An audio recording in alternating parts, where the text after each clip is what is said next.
Hi friends, welcome to Anandhi Pandian சேனலில் இன்றைக்கி ரொம்பவும் யூஸ்ஃபுல்லான வீடியோ தான் ஃப்ரெண்ட்ஸ் பார்க்க போகிறோம். வாங்க வீடியோக்குள்ளே போகலாம். நம்ம ஒயிட் ட்ரெஸ்லாம் துவைக்கும் போது அந்த காலரில் ரொம்ப அழுக்கு இருக்கும். ப்ரஷ் வச்சு தேய்ச்சி 1 இயர் ஆகங்காட்டிங்க அந்த ஒயிட் ட்ரெஸ்ஸோட அந்த காலர்லாம் சீக்கிரமாக நஞ்சு கிழிஞ்ச மாதிரி ஆகிடும். அந்த மாதிரிலாம் கிளியாத இருக்க இந்த ப்ரஷ்ஷு நீங்கள் யூஸ் பண்ணக்கூடாது. போடும்போது துணி சீக்கிரமாக நஞ்சு கிளியறதுக்கு வாய்ப்பு இருக்குது. இந்த ப்ரஷ்ஷு நீங்கள் யூஸ் பண்ணக்கூடாது. அதுக்கு பதிலாக நம்ம உடம்புக்கெலாம் தேய்ச்சி குளிப்போம் பாருங்கள், இந்த ப்ரஷ்ஷு நீங்கள் யூஸ் பண்ணிங்கன்னா அவ்வளோ சீக்கிரமாக அந்த காலர் பகுதி கிளியாது. நல்லா பளிச்சின்னு அழுக்கும் போகும். சீக்கிரமாக அந்த காலர் பகுதி டேமேஜே ஆகாது ஃப்ரெண்ட்ஸ். யூனிஃபார்ம் துவைக்கிறவங்களுக்கு ரொம்பவும் யூஸ்ஃபுல்லான ஐடியாவாக அது இருக்கும். அதுவும் ஒயிட் ட்ரெஸ் துவைக்கிறவங்களுக்கு ரொம்ப யூஸ்ஃபுல்லான ஐடியாவாக இருக்கும். இப்போ அந்த இடத்த அலசிட்டு காட்டுறேன் பாருங்கள். அது காலர் மடங்கின பகுதி அப்படி தெரியுது. ஆனால் அழுக்கெல்லாம் எதுவும் இல்லை, நல்லா பளிச்சின்னு இருக்குது. உங்களுக்கு கேமராவில் எப்படி தெரியுதுன்னு தெரியல. வாங்க நெக்ஸ்ட் ஐடியா என்னன்னு பார்க்கலாம். இதுவுமே உங்களுக்கு ரொம்ப யூஸ்ஃபுல்லான ஐடியா. நம்ம நைட்டி பாத்திரம் வளர்க்கும் போது அந்த பாத்திரம் வளர்க்கும் போது தண்ணி பட்டு அந்த கரை மாதிரி ஆயிடுச்சு பாருங்கள். எனக்கு கரை மாதிரி ஆயிடுச்சு. நைட்டி எங்கேயுமே புதுசாக இருக்கும். இந்த வயிறு பகுதி மட்டும் கொஞ்சம் கரை ஆன மாதிரி நமக்கு இருக்கும். அந்த மாதிரி உள்ளவங்களுக்கு இது நான் ப்ளீச்சிங் பவுடர் தான் எடுத்திருக்கேன். பாத்ரூமுக்கெலாம் போட்டுறதுக்காக கிருமி நாசினி தான் இது. தண்ணியில் கரைச்சியும் போடலாம். இந்த மாதிரி கொஞ்சம் அப்ளை பண்ணிவிட்டு ஒரு 5 நிமிஷம் நீங்கள் ஊற வச்சா போதும். அந்த கரைப்பட்ட பகுதி நல்லா பளிச்சின்னு ஆகிடும். ப்ளீச்சிங் பவுடர் 1 ஸ்பூன் இருந்தால் போதும். எந்த கரையாக இருந்தாலுமே நல்லா பளிச்சின்னு ஆகிடும். இப்போ இந்த நைட்டி கரையில் அப்ளை பண்ணி ஒரு 10 நிமிஷம் நல்லா ஊறட்டும். அந்த ஒட்டி இந்த கலர்லாம் போயிடுச்சு பாருங்கள். அந்த ப்ரஷ் வச்சு லைட்டாக நீங்கள் தேய்ச்சி விட்டிங்கன்னா போதும். முன்ன இருந்த மஞ்சள் கரைக்கும் இப்போ இருக்கிறதுக்கும் உங்களுக்கு பார்த்தாவே துணியை பார்த்தாவே உங்களுக்கு தெரியும் பாருங்கள். நல்லா பளிச்சின்னு ஆயிடுச்சு. இதுவும் யூஸ் பண்ணி உங்களுக்கு கலர் போகலை அப்படின்னு நீங்கள் நினச்சிங்கன்னா கொஞ்சம் லைட்டாக நம்ம பல் விளக்கிறதுக்கு யூஸ் பண்ணுற பேஸ்ட்டு நீங்கள் யூஸ் பண்ணலாம். இல்லை லெமன் ஜூஸ் லைட்டாக யூஸ் பண்ணி கொஞ்சம் பேஸ்ட் அப்ளை பண்ணி நீங்கள் தேய்ச்சிங்கன்னா நல்லா பளிச்சின்னு ஆகிடும். எந்த கரையாக இருந்தாலுமே நல்லா பளபளன்னு ஆகிடும். ஒயிட் ட்ரெஸ் அதுவும் துவைக்கிறதுக்கு ரொம்பவுமே நீங்கள் கஷ்டப்படுவீங்க. லைட்டாக வெந்நீரில் ப்ளீச்சிங் பவுடர் கொஞ்சம் போட்டு ஒயிட் ட்ரெஸ்ஸை ஊற வச்சுட்டு அதுக்கப்புறம் ஸ்கூல் யூனிஃபார்ம்லாம் நீங்கள் துவைச்சிங்கன்னா நல்லா புதுசு மாதிரி பளிச்சின்னு இருக்கும் ஃப்ரெண்ட்ஸ். கண்டிப்பாக ட்ரை பண்ணி பாருங்கள். இந்த ஐடியாவுமே உங்களுக்கு ரொம்பவும் யூஸ்ஃபுல்லாக இருக்கும். எனக்கான கலர் போயிடுச்சு. அந்த மஞ்சள் கலர் லைட்டாக இருந்தது போயிடுச்சு. அப்படி போகலைன்னா இந்த மாதிரி பேஸ்ட் வச்சு நீங்கள் துவைச்சி க்ளீன் பண்ணிக்கலாங்கிறதுக்காக பேஸ்ட் வச்சு தேய்ச்சி காட்டுறேன். இந்த மாதிரி பேஸ்ட் அப்ளை பண்ணிவிட்டு இந்த ப்ரஷ் வச்சு லைட்டாக நீங்கள் தேய்ச்சி விட்டிங்கன்னா போதும். அந்த இடம் நல்லா பளபளன்னு புதுசு மாதிரி ஆகிடும். இந்த டிப்ஸுமே ரொம்பவும் யூஸ்ஃபுல்லாக இருக்கும். ட்ரெஸ்ஸு புதுசாக இருக்கும். கொஞ்சம் கரைப்பட்டதுனால அந்த ட்ரெஸ்ஸை நம்ம யூஸ் பண்ண முடியாத வேஸ்ட் ஆகிடும். அந்த மாதிரி வேஸ்ட் ஆக்காத இந்த மாதிரி நீங்கள் துவைச்சிட்டு மறுபடியும் நீங்கள் யூஸ் பண்ணிக்கலாம். பாருங்கள், அலசி காட்டுறேன் பாருங்கள். அந்த இடம் எவ்வளோ புதுசு மாதிரி இப்போ பளிச்சின்னு இருக்குன்னா மற்ற இடத்துக்கும் இப்போ நம்ம ப்ரஷ் வச்சு தேய்ச்ச இடத்துக்கும் பளிச்சின்னு இருக்குது பாருங்கள் ஃப்ரெண்ட்ஸ். கண்டிப்பாக ட்ரை பண்ணி பாருங்கள். இந்த ஐடியாவுமே உங்களுக்கு ரொம்ப யூஸ்ஃபுல்லாக இருக்கும். ட்ரை பண்ணி பார்த்துட்டு சொல்லுங்கள். நெக்ஸ்ட் ஐடியா, இப்போ மழை சீசனாக இருக்கிறதுனால நிறைய கொசு அதிகமாக இருக்கும். கொட்டாங்குச்சி வீட்டுக்கு பக்கத்தில் கொட்டாங்குச்சிலெல்லாம் தண்ணி நிற்கிற மாதிரி இருந்தால் அதெல்லாம் பார்த்து நல்லா க்ளீன் பண்ணிவிடுங்க. கொசு அதில் நிறைய முட்டை போட்டு அதிகமாக கொசு வரதுக்கு வாய்ப்பு இருக்குது. நம்ம ஃப்ரிட்ஜில் பின்னாடி இருக்கிற தண்ணியெல்லாம் இப்போ நம்ம செக் பண்ணணும். எடுத்து ஊற்றிட்டு க்ளீன் பண்ணிவிட்டு வைக்கணும். டெங்கு ஜுரம்லாம் வரதுக்கு நிறைய வாய்ப்பு இருக்குது. இப்போ பாருங்கள், மாஸ்க்கை தான் நான் எடுத்திருக்கேன். 1 சைடு மட்டும் கட் பண்ணிவிட்டு அதை ஓப்பன் பண்ணிங்கன்னா ஒரு பை மாதிரி இருக்கும். ஒரு 4-5 பல் பூண்டு தட்டிட்டு அந்த பை மாதிரி இருக்கிற இப்போ கவரில் நம்ம போட்டுடலாம். ஆல்ரெடி மழைக்கால டிப்ஸ் ஆல்ரெடி போட்டிருக்கேன் ஃப்ரெண்ட்ஸ். அதோட லிங்க்கையும் தரேன் பாருங்கள். ரொம்பவுமே உங்களுக்கு யூஸ்ஃபுல்லாக இருக்கும். என்னென்னா இயற்கை முறையை நம்ம வீட்டில் இருக்கிற பொருளையும் யூஸ் பண்ணி கொசு வராத நம்ம வீட்டை பாதுகாக்கலான்னு ஆல்ரெடி வீடியோ போட்டிருக்கேன். அதையும் பாருங்கள். இங்கே பாருங்கள், தைலம் ஒரு 2-3 சொட்டு இதில் விட்டிங்கன்னா போதும். தைலம் விட்டுட்டு சுருக்கு பை மாதிரி அந்த கட் பண்ண பகுதியில் இருக்கிற அந்த பேண்டை இதில் போட்டுடலாம். நம்ம நல்லா டைட்டாக போட்டுருங்க. நல்லா வாசனையாக இருக்கும். இப்போ எந்த ரூமில் நீங்கள் படுக்கிறீங்களோ அந்த ரூமில் ஜன்னலில் இல்லை கதவுல டோரில் எதில் வேணாலும் நீங்கள் மாட்டி விட்டுக்கலாம். நல்லா வாசனையாக இருக்கும். அந்த பூண்டு தைலம் வாசனைக்கு கொசுவே அந்த ரூமில் அண்டாது. அதுவும் கை குழந்தை வச்சுருக்கவங்களாம் பக்கத்தில் இந்த மாதிரி மாட்டி விட்டுட்டிங்கன்னா குழந்தை படுத்துருக்கிற இடத்துல ஒரு கொசு கூட வராது ஃப்ரெண்ட்ஸ். ட்ரை பண்ணி பாருங்கள். நெக்ஸ்ட் ஐடியா வாங்க என்னென்னு பார்க்கலாம். ஊக்கு நம்ம டப்பாயிலே போட்டிருந்தாலும் ஒன்றோட ஒன்று சிக்கிட்டு கிடக்கும். டக்குன்னு எடுக்கும்போது 1-2 அப்படியே ஒன்றோட ஒன்று பின்னி வரும். இந்த மாதிரி ரப்பர் பேண்ட் வேஸ்ட்டாக இருக்கலாம். ஒரு ரப்பர் பேண்டாக இருக்கட்டும், இல்லைனா கையில் போடுற வளையலாக இருக்கட்டும், இந்த மாதிரி நீங்கள் ஹூக்கை போட்டு நீங்கள் வச்சுக்கிட்டிங்கன்னா சேஃப்டி பின்னை நம்ம தேவையான போது எத்தனை பின்னு தேவையோ அப்படி எடுத்துக்கலாம். இந்த மாதிரி ஹாங்கரில் கூட நீங்கள் மாட்டி தொங்க விட்டுக்கலாம்.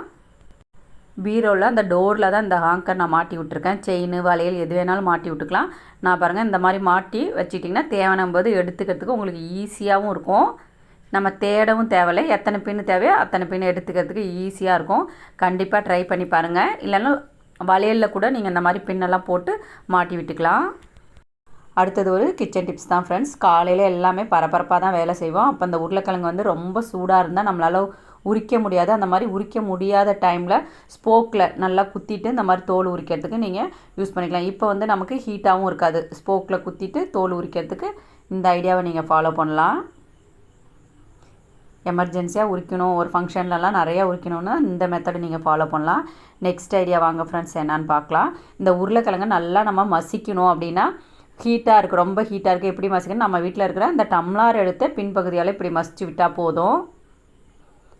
எவ்வளோ ஹீட்டாக இருந்தாலுமே டம்ளாரை வச்சு அப்படியே மசிச்சு விட்டுக்கலாம். இந்த ஐடியாவுமே உங்களுக்கு யூஸ்ஃபுல்லாக இருக்கும்.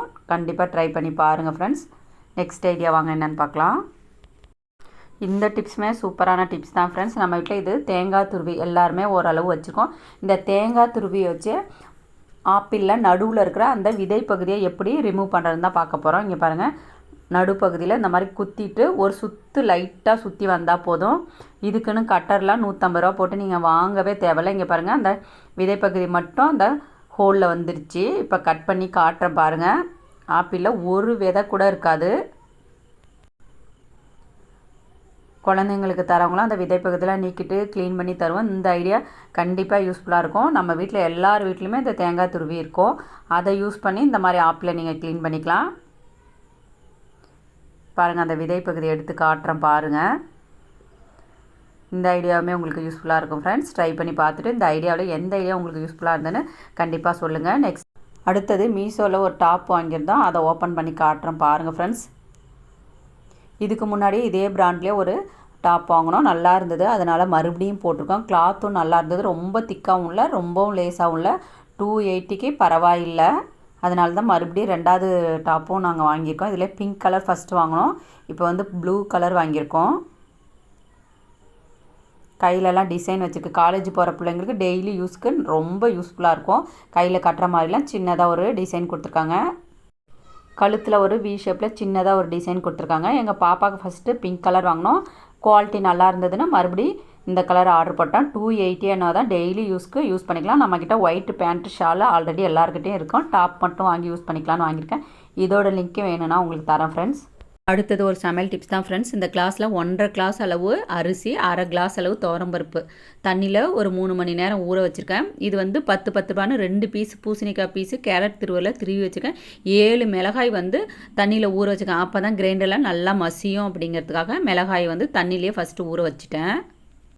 ஃபஸ்ட்டு வந்து மிளகாயும் பூசணிக்காயும் போட்டு நல்லா மசிய விட்டுட்டு அதுக்கப்புறம் நீங்கள் அரிசியை போடுங்க. இது ஒரு ஈவினிங் ஸ்நாக்ஸ் தான். இது தண்ணி ஊற்றியே ஆட்டக்கூடாது. பூசணிக்காயில் இருக்கிற தண்ணி அளவே போதும். கொஞ்சம் பெருஞ்சீரகம் வாசனைக்காக கொஞ்சம் உப்பு போட்டுருங்க. இந்த வடை வந்து நான் ஊரில் எங்கள் வீட்டில் சாப்பிட்டேன், சூப்பராக இருந்தது. சரி நம்மளும் ட்ரை பண்ணி பார்க்கலான்னு தான் ஃபஸ்ட் டைமாக நான் வந்து ரெடி பண்ணிகிட்ருக்கேன். இதில் கொஞ்சம் தண்ணியே ஊற்றக்கூடாதுங்களா, அந்த பூசணிக்காயில் இருக்கிற தண்ணியே போதும். நான் லைட்டாக தண்ணி தெளிச்சிட்டேன்.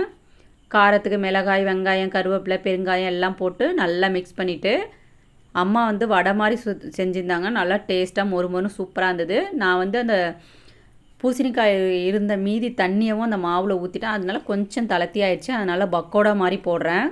ஆனால் நல்லா மொறுமொறுன்னு சூப்பராக இருந்தது.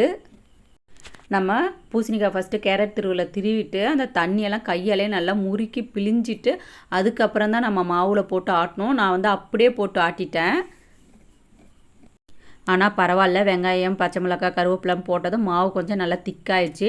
நான் வந்து பக்கோடா மாதிரி தான் போட்டேன். நல்லா மொறுமொறுன்னு நல்லா சூப்பராக இருந்தது.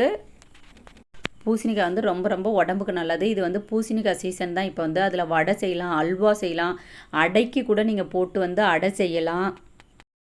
பூசணிக்காய் ஜூஸ் வந்து வீட்டில் இருக்கிறவங்க எல்லாருமே குடிக்கலாம். எல்லாருக்குமே உடம்புக்கு ரொம்ப ரொம்ப ஹெல்த்து. மிக்சியில் போட்டு நல்லா அடித்து வடிகட்டிட்டு மிளகுத்தூள், உப்பு, தேன் விட்டு குடிச்சிங்கன்னா ரொம்ப ரொம்ப ஹெல்த்தியான, இருக்கிறதுலே ரொம்ப ஹெல்த்தியான ஜூஸ் வந்து இந்த பூசணிக்காய் ஜூஸ் தான். கண்டிப்பாக ட்ரை பண்ணி பாருங்கள் ஃப்ரெண்ட்ஸ். கொஞ்சம் வடை மாதிரி போட்டேன், அடுத்தது பக்கோடா மாதிரி போடுறேன், எடுத்து காட்டுறேன் பாருங்கள். கொஞ்சம் வந்து சிம்மில் வச்சு தான் வேக விடணும். அப்போ தான் நல்லா மொறுமொறுன்னு நல்லா டேஸ்ட்டாக வரும். தீ வந்து அதிகமாக இருந்ததுன்னா மேலே செவந்துடும், உள்ளுக்கு இருக்கிற மாவு வந்து அவ்வளோ சீக்கிரமாக வேகாது. அதனால் கொஞ்சம் அடுப்பை சிம்மில் வச்சு தான் வேக விடணும். இப்போ நல்லா வெந்துருச்சு, எடுத்து காட்டுறேன் பாருங்கள். சூப்பராக இருக்குது பாருங்கள். பூசணிக்காய் பக்கோடா செஞ்சு பார்த்துட்டு எப்படி இருந்துன்னு சொல்லுங்கள். நெக்ஸ்ட் ஒரு டிப்ஸ் தான், நம்ம சட்னியெல்லாம் அரைச்சிட்டு கிண்ணியில் ஊற்றிடுவோம். அப்புறம் பார்த்தா மிக்சியில் கொஞ்சம் சட்னி இருக்கும், கை வச்சு நம்ம வந்து க்ளீன் பண்ண தேவையில்ல. கொஞ்சம் தண்ணி விட்டுட்டு மறுபடியும் மிக்சியில் ஒரு 2-3 சுற்று விட்டிங்கன்னா போதுங்க. பாருங்கள் க்ளீனாக வந்துச்சு. நம்ம கை வச்சு சட்னியை க்ளீன் பண்ணணும்னு அவசியமே இல்லை. இந்த ஐடியாவுமே உங்களுக்கு யூஸ்ஃபுல்லாக இருக்கும். பாருங்கள் நல்லா க்ளீனாக வந்துச்சு. ட்ரை பண்ணி பார்த்துட்டு எந்த ஐடியா யூஸ்ஃபுல்லாக இருந்துன்னு சொல்லுங்கள் ஃப்ரெண்ட்ஸ். தேங்க்யூ.